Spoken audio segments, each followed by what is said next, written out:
It's Show Us Your Tips. Daggy and Beaver with you to look towards a big Saturday of racing. We've got Rosehill and finals day at Flemington after Beaver held the fort down quite capably on Wednesday. Good job there, mate. Thank you, Daggy. Wasn't the same without you, mate, but nonetheless, we got through it. Very kind of you. But I've pulled through and managed to pass it on to you somehow. So yes. We'll soldier on and hopefully a few winners will ease the few winners and a couple of codrils will help the pain on the weekend. But we will head to Flemington. Yeah, good day out anyway for you. A few winners at both venues and a couple of nice ones in Queensland as well. Yeah, it was a bit unlucky in Melbourne. I had a couple of my value bet Arapuni Princess. I thought he got up on the line, but just nutted. And Faraga, another one at a bit of value, was beaten in a head bobber as well. So it could have been a really good day. And Cyclone Sally, your best, was a very easy watch. I was lucky enough to come out of my stupor for a bit and have it back that, so that was nice as well. Good stuff. So that was very good. But we head to Flemington, where it is finals day, as I've mentioned. Generally a good day of racing, a good betting day as we wrap up the winter down in Melbourne. We've got the rail in the True. They're currently a soft 6, a little bit of drizzle around, so we'll keep an eye on that, but I don't think it's going to be too tricky. I think the inside, it was at 8 metres last time, so perhaps the inside section will be the place to be, but it should play pretty fair. Don't get too many issues with Flemington. We kick off with the Leilani Series Final over the 1,400 metres for the girls to start the day. And how are you going to start the day, Beaver? Yeah, I'm going to start the day with the Wallet Train Il Affair. Look, come over from New Zealand, and its first run at Caulfield was a pretty good effort, actually. Got well back in the field and flushed home, and then it's been put out for a good part of almost a year, 9 months or so, and resumes here. I think it'll be suited by the Flemington Straight, and if it gets the right run in transit, I think it might be a little bit too classy for this pretty average affair. Yeah, the theme of the day in a lot of these races is there's a real lack of pace right through the card in most of these races. So I've got Illafari on top, first up, second prep for Waller in Australia. I think from memory we're both keen on it when it debuted here a year ago or 9 months ago, but both trials good, comes here in a very winnable race. And just a lack of pace. I was giving Selbrose another chance, has a chance to control this. Had a bit of a sucker run last time and maybe was disappointing, but all of the top first 3 in that race did come down the outside. So forgiving up there, and then there was a bunch finish through the lead up. But Illafari to start the day for me as well. Race 2 is a 1,200 metre for the 2-year-olds. Up the straight, very tricky race with, what have we got, 6 or 7 last start winners, including one at very big odds last time. Form lines coming from everywhere. Could you line them up at all? Yeah, it was pretty tricky to line them up, wasn't it? So a few first starters and then a few that have won their last race. I went for Zoo Sensation, coming from off its Murray Bridge win. Jumped on the speed there, hit the front, and really gave nothing else a chance. I thought that was a pretty impressive run. Interesting courses now brings it to Melbourne, Flemington. I think it might be suited by the straight and might give a good run. Yeah, I found this very tricky. I liked its debut. I liked the debut of Chaston out wide. Looks like a nice style a typical Moody style of horse, a roll along up on the pace. And I guess you got to respect Thronbo in grabbing that, even though it was being priced, grabbing Gattani last time, but all tricky for me for the sake of a tip chasing on top, but I'm not sure I'll necessarily be playing too hard in this race. The 3-year-old fillies is race 3 on the card over the 1,400 metres, a Rivette Series Final, where I'm much keener. I'm keen to back Bella Rouge again, flying this prep. Comes back down from winning well in Sydney. I know it's had 2 sort of perfect runs in both those races, but I like what it did last time, carrying weight. Comes here and I think is a real chance here, and especially at the price. And I think the main danger for me is Brookline, who's going to roll along on the pace in a race without much pace. I think it will be in the finish as well. And at the current prices for both of them, I'm happy to play with those 2. What were your thoughts here? Yeah, interesting race. Good little race, I think. some nice little horses here. There's 4 that are sort of under the $5 mark, and then we get out to Brookline at the double figures, and then the rest are pretty long odds, which you can probably put a pen through. I've gone for Liberated Girl. I thought it's won its maiden and looked pretty good winning its maiden, and then um, finished off really well at Flemington in its first up run. That was a leader-dominated race, but really liked the way it finished off there. I think this is a promising horse. I think it'll be improved by that, and I think it can run really well. Big watch on Bella Rouge. It's flying at the moment. Both its last 2 runs have been good and can go well.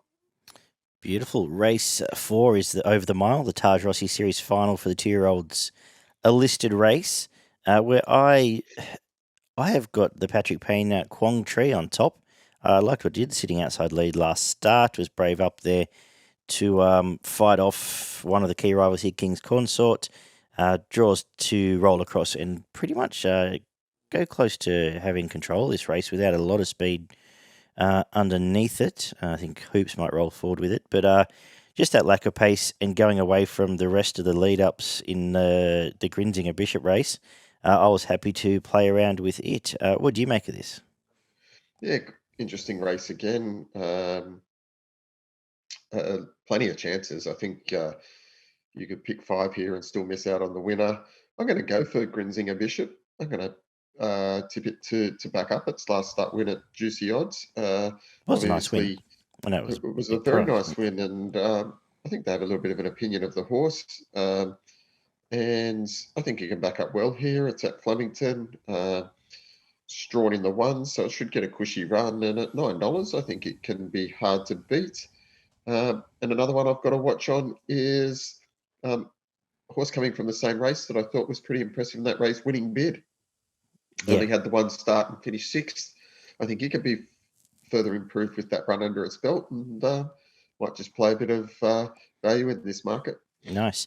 Did you have a look at the Nisham horse at all? Capital L, coming from Hawkesbury. It was another one I sort of had a question mark on.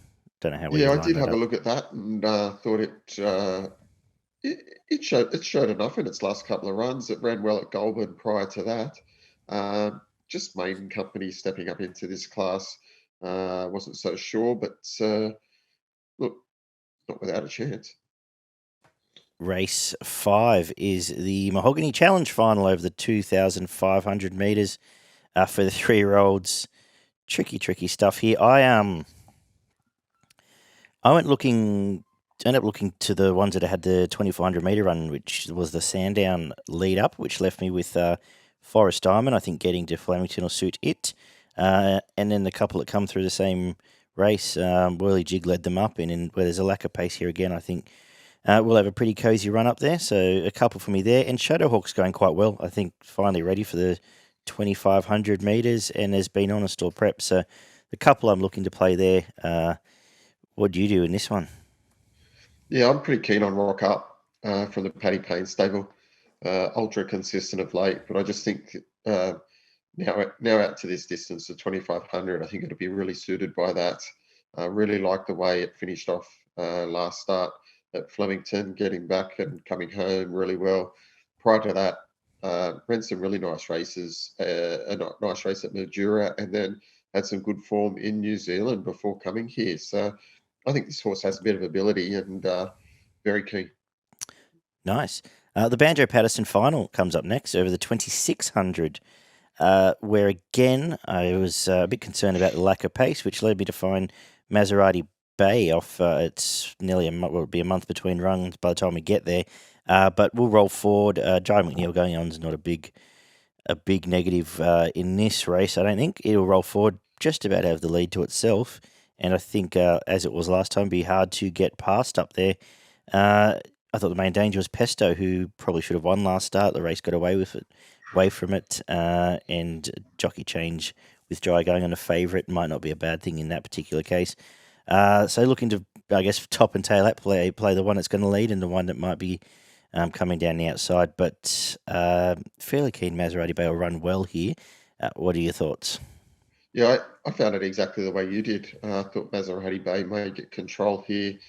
and flying at the moment. Jai McNeil is the leading jock, and so that may be enough to get away with it. But I thought, yeah, Pesto should have finished close to last start. I don't think it was a great ride. I know the tempo dictated, but it should have taken off early and put a bit more pace and pressure into the race and just tried to outstay them.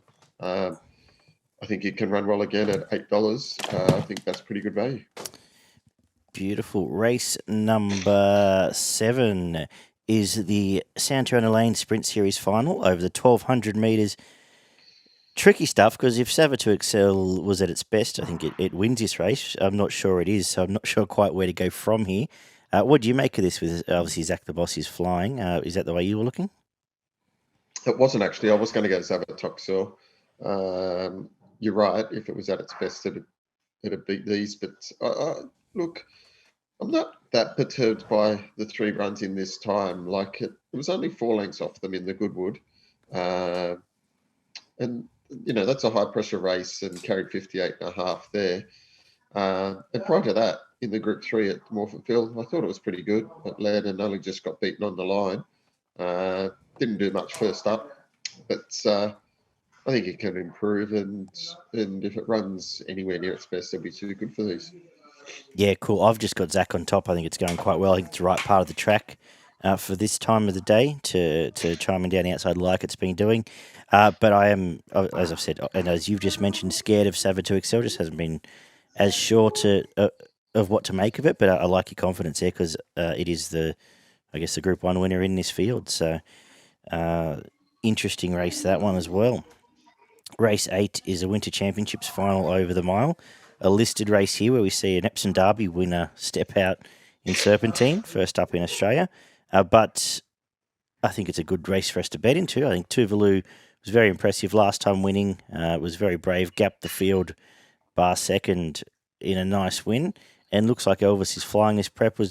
Should have gone close to winning last time. Quick back up, back down to Flemington, which it loves. And you're getting a good double figure, a good each way price to back again. So that's why I'll play the race. And I think that's all you really need. I don't know if it's too many dangers other than that, is there, Beaver? No, I just thought I'd play away from Tuvalu, and I thought I'd go for some of the back markers here. Looks like Elvis and Frankie Pino. Yeah, I think Frankie's going well. Finishing off its races nicely.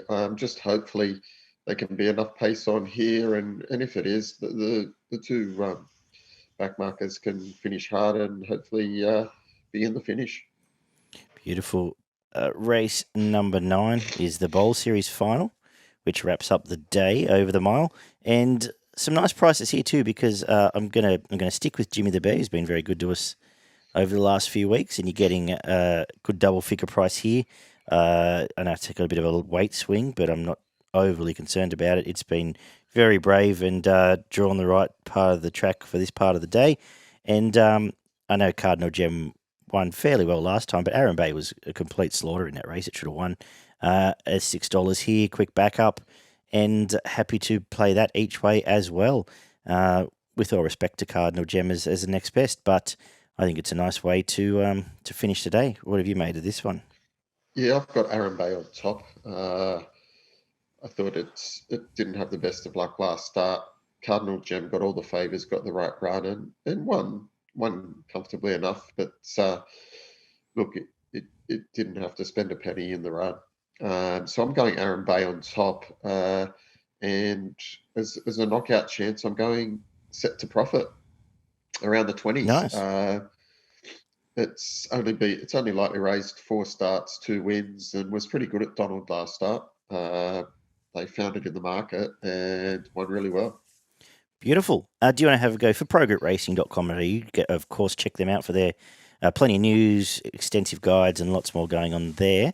Do you want to throw out your quaddie for Flemington? Yeah, I will throw out my quaddie. In the first leg, I'm going number 1, Maserati Bay. Number 2, Don't Doubt Dory. Number 4, Saracen Knight. Number 5, Pesto. Nice. In the second leg, I'm going number 1, Zavatoxel. Number 3, Serious Suspect. Number 6, Zach the Boss, and number 8, Cristani. In the third leg, I'm going number 5, Looks Like Elvis, number 7, Frankie Pino, number 12, Tuvalu. And to finish off in the last race on the day, I'm going number 1, Jimmy the Bear, number 4, Aaron Bay, number 5, Literary Magnate, number 7, Philosopher, and number 10, Set to Profit. Very good. I like it, Beaver. Your best in value for Flemington. My best at Flemington comes up in race 5, number 4, Rock Up. I think it'll be hard to beat. And my value bet comes up in race 4, number 2, Grinzinger Bishop. Beautiful. I'm going to make Bella Rouge my best in the mare's race there. And I'll make my value in the last, Jimmy the Bear. Like the 15 or 16 bucks about it at the moment. I think it will give you a nice sight for a stable that's flying. We head to Rosehill Garden, where the rail is in the 8 metres from the 1500 to the winning post, out 5 for the remainder. Now, it's supposed to be a fair bit of rain coming, but looking at the weather this evening, weather zone, it seems it might not be till later in the meeting, if not the evening. So fingers crossed that's the case. If so, it might play a bit. Well, I'm thinking if that's the case, you don't want to be very far from the pace at all, similar to last time we were there. So up and on the rails may well be the place to be. We kick off with an 1100 metre highway handicap. And do I need to sound the alarm here, Beaver? Sound the alarm, my friend. Alrighty. Oh, here it is. All right, tell us why. Yeah, I've got Shellstar on top here, mate. Lightly raced, 1-3 from 4. Look, it's flying at the moment. Was first up, was a really good win. Just set off the pace over the 1,000 metres at Randwick. I think it gets a fairly similar run in transit here, joined from the 3 gate. It's carrying the 59, so it's only up half a kilo here, and looks the obvious and hardest to beat here. Main danger well in sight, resuming here. It's been had almost 4 months off, but prior to that, it won 3 races at Albury, all very convincingly, and then went to Flemington in a race won by Overpass, and then was sent out for a spell. Resumed with a trial, went okay, could be a danger. Lovely. Yeah, coming off that Metro win, it's comes into this race quite well, Shellstar. If you can trust the old Massariad, it does set up quite well. The benchmark 72 over 1,300 metres is race 2, where I'm pretty keen here on the chances of one. I think Dehorned Unicorn fits beautifully here. It's got the old Joe Pride double of the quick backup and the blinkers going on. Sat outside lead last time and was fairly brave in a bunch finish, but now looks with Clipperton going, Clipperton sticking, it should get control of this race, and I think it's going to be very hard to beat. From the horse, obviously, with a watch on, one of the interesting runners on the day, D'Andretti, who has trialled well, was a nice debut winner, and just had some issues going to the Group 2 surround before having a bit of time off. But if all goes to plan for Unicorn, I think this could be quite a nice bet around the $5 mark. What do you make of this one? Well, D'Andretti is accepted in the next race also as well, in the midway, right? Yeah, that's right. So it'd be interesting to see which race it starts in. I've got a funny feeling it might start in the midway. Yeah. And therefore, I went the same way as you, Dehorned Unicorn. Thought it was pretty brave last start as well. Sat on the pace, wasn't far off them at the end, and prior to that, won well at Warwick Farm. Yeah, I've got it on top. Lovely. Race 3 is the midway over the 1,200 metres, where D'Andretti is waiting for the, I think, second emergency, so waiting for a run there. But it is a tricky race. One I'm happy to spec, though, I guess it's nearly 30s. Lord Heron did some okay stuff in these sort of races last prep. Goes well fresh, has trialled okay for this. Willie Pike should take this close to the pace, and may well give you a sight fresh here, especially at the price.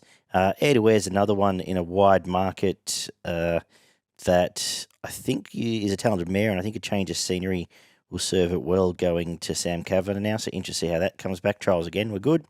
And Daryl Innabell, who's in the market, is going quite well, but I think needs a win soon. But looking to play wide in a very tricky race. If D'Andretti gets a start, then I'll revisit those tips. What do you make of this one? Yeah, well, I've got D'Andretti on top here. I think it'll be winning this race if it starts. If it doesn't, or even if it does, the main danger being Barticelli. Wasn't too bad first up. Was favourite, but probably didn't have as much luck in running that you would have wanted. So I'm happy to put a line through that. It was favourite after it had been trialling well. So I'm expecting some improvement. It's got Reach Jones aboard, gets the 2 kilo claim here. Definite danger. Beautiful. Race 4 is a 2,400 metre benchmark 78, where my notes for this just read a bunch of money munches, and I moved on. Race. So I'm just not going to give it. If I had to give a tip at gunpoint, it'd be our candidate. But I'm moving on. Do you have anything you want to tip? If I had to give a tip, it'd be Dick Whittington, but I'm happy to move on as well. Yeah, that's probably best for both of us. Race 5 is the 1,100 metre benchmark 72. Anything got your interest here? Yeah, look, I am interested in the 5 Shades of Rose. Only had the 3 starts from the Bjorn Baker stable, and the 3 starts have all been really good. Well found at Bathurst and won pretty easily at those. At second start, 1B7 and 8 legs at a short price, then came to Canterbury, led and won well there. Then brought back here 3 or 4 months later. Tried well at Rosehill, won by 5 lengths. Looks to have a bit of ability. Main danger, Hardware Lane. Has run some good races in town and went back to Albury last start and absolutely brained them. Comes back here, can run well. Yep, same for me. Shades of Rose on top for all the reasons you've said. It is Petulance third up and ready to go now after being outside lead the last couple. If it can find the fence, might be very hard to get past. But very interesting to see Shades of Rose and even Pizarro as resumer. Another interesting horse there for your early quaddies maybe. But Shades of Rose might be very talented. Race 6, a benchmark 72 over the 1,500 metres, where I think there's 2 chances, and it'll depend on how the track's playing for me at least. If I'm hoping, first of all, Lease doesn't just sit outside lead on a leader's rail like happened last time. I think Josh Parr going on is a nice change there, and it can find the front and give you a nice side if the rail is the place to be. If it is fair and all going well, I think Kanazawa might almost be a moral, dare I say it, if we can run it from the back with Clippo going on, drawn to come right down the outside, clear air, and both runs this prep have been quite good. That form through both races has held up to this date, and I think it's a nice play here should all things be equal. What were your thoughts on the race? I think you're on mute. Yeah, you took the words right out of my mouth, mate. There's exactly the same way I saw it. I liked Kanazawa. If you are able to run on, I just think it sets up here nicely. Third up after a spell here. Both runs have been pretty good. Not far behind Jojo was the man, and then prior to that, finished off nicely behind Moonreader. So it went up in grade last start. Back to 72 here, benchmark. Can run well, and Lease, I think if it is suiting the front runners, it's hard to beat. Perfect. Quaddy kicks off with a 1,400 metre benchmark 78. What do you do in this one for the girls? Yeah, I've got Reduna on top from the Waterhouse stable. I think he can control it here. It was pretty good at Newcastle. Took it there to get another win under its belt, and it won easy. Pretty hard held. So I think it's got a bit more in the tank, and I think it can lead all the way here. If you go back last preparation, ran in some good class races, listed at Flemington and Caulfield, once behind Espiona. So it's obviously they think it's got a little bit of ability, and I think it should be super hard to beat in this. I started there, and if indeed the rail is a place to be, it's I think the way to play the race. If things are fair though, Per Inaway is the actual Saturday horse in this race. It was okay last time, and nice win first up. So Bowman going on softer draw helps as well. So I think if the track's fair, it's the way I'll start the race, but I won't be losing on Raduna. And Safika, who's first up for the Friedman yard, is an interesting one at a price. The trials have been good for a horse first up in 2 years. Very interesting runner on the card. I think there's a tail in this. I'm not interested in Nicky's Fling. And for the record, Steel Diamond is officially dead to me. So given I won't be backing this time, it might win finally. But plenty I was happy to pen here. And I think there's only a couple of chances if all goes to plan. Race 8 is an 1,800 metres, 78. Now, next couple of races are a bit tricky because similar to earlier, we've got Isafar and Wicklow in both, I believe, for the time being. So makes Although it a little bit Wicklow will tricky. probably start in this one, given that it's got no jockey listed in the night. Yeah, and I think vice versa. So that being the case, Wicklow won very well against the bias last time, round them up and almost walked in by the time I hit the line.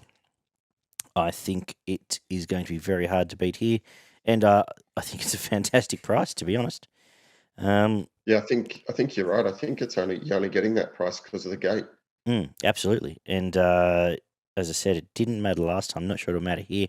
Naval Seal was a bit flattered last time being in the right part of the track, and loses Willie Pike for Tyler Schiller. So I don't think that's a great thing. And look, Isafar was off outside lead on that leader's fence, and will run well if it's here. I assume, as you've said, it may well start in the next race. Although, given it's got gate 1 here, he might flip and flop them around and keep Isafar here and start Wicklow in the next. Any other thoughts here? Yeah, no, I think you're right. Wicklow put its best foot forward last start and showed what a bit of talent it does have. It's only had the 9 starts and won 4. So it's got obvious potential, goes well this track, goes well this distance. Everything pointing in its favour to run well. Wicklow on top for me. Perfect. Race 9 is a 1,500 metre, benchmark 88. As we've said, Wicklow and Isafar both appear here as well. Assuming we've already spoken about them, so if they're out, let's just say they're out, I am then looking towards, I guess, the lead up here, which would be Lakeen and Lord Ardmore coming through the same race. Both ran okay, finished near enough to each other, chasing Coal Crusher, and I think they're the two obvious ones here. Should those other two come out, any thoughts? Any thoughts yourself? Yeah, I've got Lakeen on top for similar reasons. I thought it was pretty good first up. I think it will have improved, hit the line nicely at Randwick over 1,300, gets out to the 1,500 here. And again, the 2 kilo claim from Rhys Jones, who's going really well at the moment. Can just sit behind the pace with a good run and might be too classy for these. Lovely. We wrap up the card with a 1,300 metre benchmark 78. How are you taking us home? Yeah, this is a tricky race. Again, there's probably 10 or 12 chances in this. So I wasn't super keen to bet. I kind of narrowed it down to 2, where Hero Falls and Tamerlane. I thought they were the both hardest to beat. I think Tamerlane can improve, and Wahia Falls has probably got some room for improvement as well. I just had it on top purely beyond the basis that it won so comfortably last start, and as long as it gets a little bit of luck in running here, I think it can also be hard to beat. Agree. I was sort of kicking myself I didn't find Wahaha Falls last time. Very nice win. Fresh is best for the O'Shea stable, so maybe that one more I think will go well enough here. Tamerlane, main danger. All the reasons you covered off. Second up, Suits, Clippo going on is a tick. And a couple of few exotics. El Bueno will improve if the track's fair, and Silent Agenda railed up last time, but is a big price and might be one for exotics there. What have we got next for progretracing.com.au? I'll run through the Sydney Quaddie.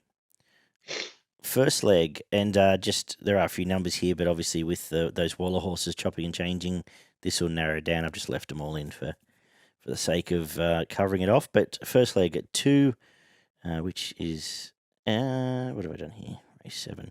3 Sur La Mer, 4 Per Inouye, 5 Safika, and 8 Raduna.